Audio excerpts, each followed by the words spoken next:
다음은 브레스트 그로스 아나토미에 대해서 공부해 보도록 하겠습니다. 브레스트는 여성 생식기의 부기관으로 모디파이드 스웨트 글랜드로 분류하고 있습니다.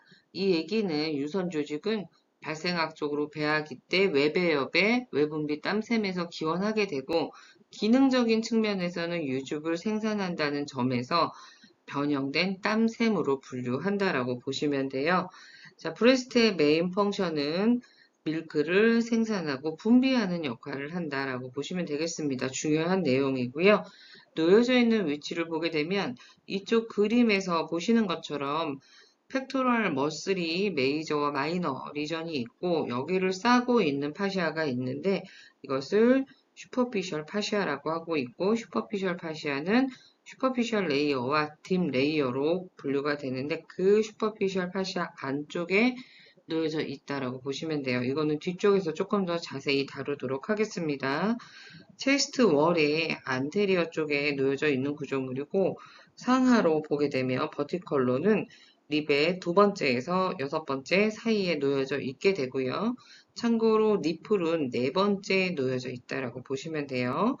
좌우로 보게 되면 라테랄 쪽에는 엑실라리 미드라인에 위치해져 있고 메디얼 쪽에는 스터넘 엣지에 놓여져 있는 구조물로 보시면 되겠습니다. 다음은 브레스트의 스트럭처에 대해서 본격적으로 공부해 보도록 하겠습니다.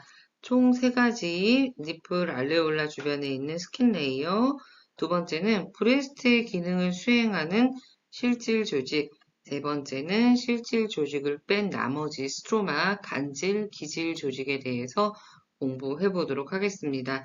니플 알레올라의 스킨 레이어는 뒤쪽에서 조금 더 자세히 공부하실 거고요. 이 두 가지가 중요한데 이 브레스트의 기능을 수행하는 실질 조직에는 그란듈라 티슈, 덕트, TDLU가 포함이 되고요. 스트로마, 구조적인 역할, 연결적인 역할을 하는 기질 조직에는 커넥티브 티슈, 코퍼스 리가멘트, 팻, 버스큘라, 스킨이 포함된다라고 보시면 되겠습니다. 이 두 가지는 반드시 암기해 두시고요. 첫 번째, 니플에 대해서 공부해 보도록 하겠습니다. 니플은 밀크가 배출이 용이하게끔 일렉타일 티슈 발기 조직으로 이루어져 있는 구조물로 보시면 되겠습니다. 안쪽에는 서큘라와 롱지투디날 스무스 머슬로 이루어져 있기 때문에 니플을 발기시키거나 밀크를 배출하는 데 도움을 준다라고 보시면 돼요. 놓여져 있는 위치는 네 번째 립에 위치해져 있고 안쪽에는 몇몇의 변형된 땀과 피지선으로 이루어져 있는 구조물로 보시면 되겠습니다. 다음은 니플 주변의 아레올라 구조물에 대해서 공부해 보도록 하겠습니다. 지금 사진에서 보시는 것처럼 니플 주변에 침착된 피부를 아레올라라고 부르고 있고 안쪽에는 여러 개의 돌기가 관찰이 되는데 이 구조물을 몽고메리 글랜드라고 부르고 있습니다. 이 글랜드 안쪽에서는 기름진 분비물이 나오게 되는데 수유하는 동안에 니플과 아레올라에서 윤활유 역할을 하면서 부드러운 모유수를 할 수 있게끔 도와주고 또 니플의 균열을 방지하는 역할을 하고 있습니다. 또 모유를 저장하고 있는 락티퍼런스 사이너스 같은 동이어 덕탈 앰플라는 아레올라 아래쪽에 약간 벌징된 모양으로 관찰이 될 거고요. 일반 덕트는 2mm를 초과하지 않고 이 앰플라 같은 경우에는 5mm를 초과하지 않는다라고 보시면 돼요. 록은 15개에서 20개 정도가 관찰되고 있다라고 보시면 되겠습니다. 다음은 브레스트 덕트 월 아나토미에 대해서 공부해 보도록 하겠습니다. 덕트 월은 총 3개의 레이어로 구성이 되어 있고 제일 안쪽에는 에피델리얼 셀, 중앙에는 마이오 에피델리얼 셀, 제일 아우터에는 베이스멘트 멤브레인으로 구성이 되어 있습니다. 각각의 하는 역할이 시험에 종종 출제가 되는데요. 제일 안쪽에 있는 에피델리얼 셀 상피세포는 마찰을 줄이면서 모유의 흐름에 움직임에 도움을 주는 역할을 한다라고 보시면 되겠고요. 중앙에 있는 마이오 에피델리얼셀 중피세포는 니플을 향해서 모유가 잘 지나갈 수 있게 덕트를 수축시키는 역할을 한다라고 보시면 돼요. 바깥쪽에 있는 베이스멘트 멤브레인은 단어 자체가 시험에 많이 출제가 된다라고 보시면 되겠습니다. 다음은 브레스트의 스트럭처 중에서 파렌카마 실질에 대해서 공부해 보도록 하겠습니다. 브레스트 파렌카마는 브레스트의 기능을 수행하는 세포로 그랜듈라 티슈, TDLU, 덕트로 구성이 되어 있습니다. 수업에서는 아세니, 로뷸, 롭, 덕트의 순으로 공부를 해보도록 하겠습니다. 아세니는 브레스트 안쪽에서 가장 작고 가장 베이직한 유닛으로 보시면 돼요. 이 문장이 제일 중요하고요. 그림에서 보시는 것처럼 이러한 작은 아세니들이 30개 정도 모여지게 되면 로뷸이라고 하는 소엽을 이루게 되겠습니다. 락테이팅 글랜드 수유샘으로 안쪽에서 모유를 생산하고 있고 이 브레스트의 덕탈 시스템과 연결이 되는 것이 특징으로 보시면 되겠습니다. 다음은 로뷸, 롭, TDLU에 대해서 공부해 보도록 하겠습니다. 여기에 있는 내용은 모두 중요하니까 잘 정리하셔서 암기해 두시고요. 우선 로뷸, 소엽에 대해서 공부해 보도록 하겠습니다. 브레스트의 가장 작은 단위인 아시니, 아시나, 아시너스 셀이 30개 정도 모여지면서 형성되는 것이 로뷸로 보시면 되겠고요. 이 로뷸과 롭은 모두 락티퍼런스 덕트로 드레이닝이 된다라고 보시면 돼요. 로블 안쪽에 있는 구조물이 중요한데 이 안에는 인트라로뷸라, 스트로말 티슈, 인트라로뷸라, 터미널 덕트를 포함한다라고 보시면 돼요.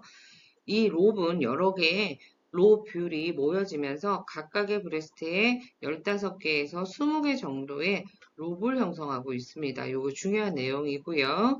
다음에 가장 중요한 TDLU, 터미널 덕탈 로블라 유니트에 대해서 공부해 보도록 하겠습니다. 이 TDLU는 브레스트의 펑셔널 유니트로 보시면 되고 우리나라 말로는 말단, 종말, 유관, 소엽 단위고요.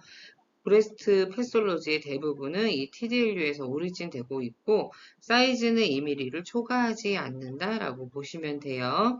TDLU에는 로뷸, 인트라로뷸라 터미널 덕트, 익스트라로뷸라 터미널 덕트 이 세 개를 TDLU라고 부르고 있습니다. 자, 이 그림도 상당히 중요한데 로뷸 안쪽에는 인트라로뷸라 터미널 덕트, 로뷸라 스트로마를 가지고 있고 이 인트라로뷸라 터미널 덕트에서 바깥쪽으로 드레잉하게 되는 이 구조는 익스트라로뷸라 터미널 덕트라고 하고 있고요.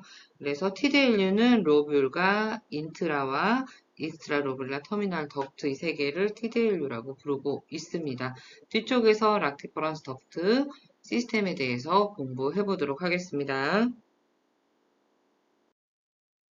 다음은 락티퍼런스 덕트 시스템에 대해서 공부해 보도록 하겠습니다. 밀크의 이동 경로로 보시면 되고 순서는 반드시 암기해 두시고요.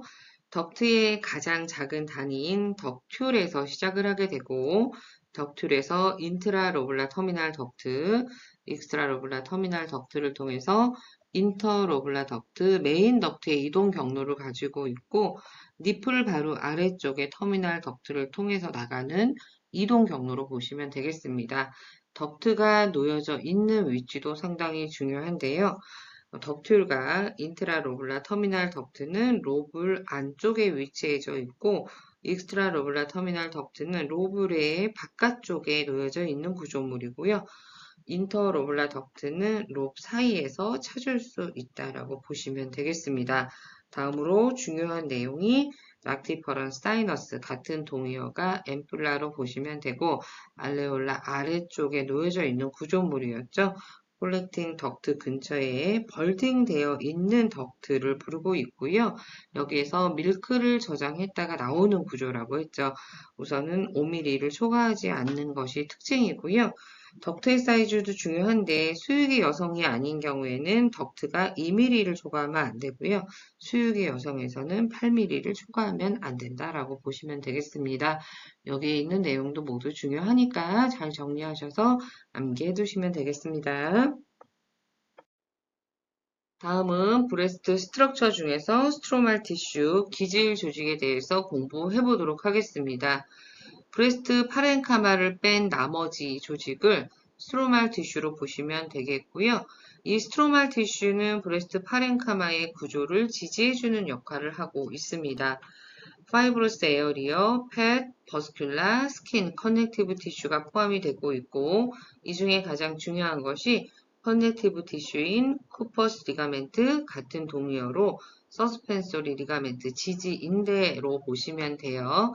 각각의 구조를 지지해주고 얘가 주행하는 위치는 더미스 안에서 퍼펜디큘라하게 수직으로 삽입이 되면서 관찰되는 파이브러스 밴드로 보시면 되겠습니다. 자, 지금 영상에서 보시는 것처럼 맨 위쪽 하이퍼 에코이크하게 보여지는 게 스킨층으로 보시면 되겠고요. 미디움 레벨로 관찰되는 팻 사이에 하이퍼 에코이크하고 수직으로 관찰되는 이 구조가 쿠퍼스 리가멘트로 보시면 되겠고요. 그 외에 인터로블라 스트로마, 인트라로블라 스트로마의 구조도 스트로말 티슈에 해당이 된다라고 보시면 되겠습니다.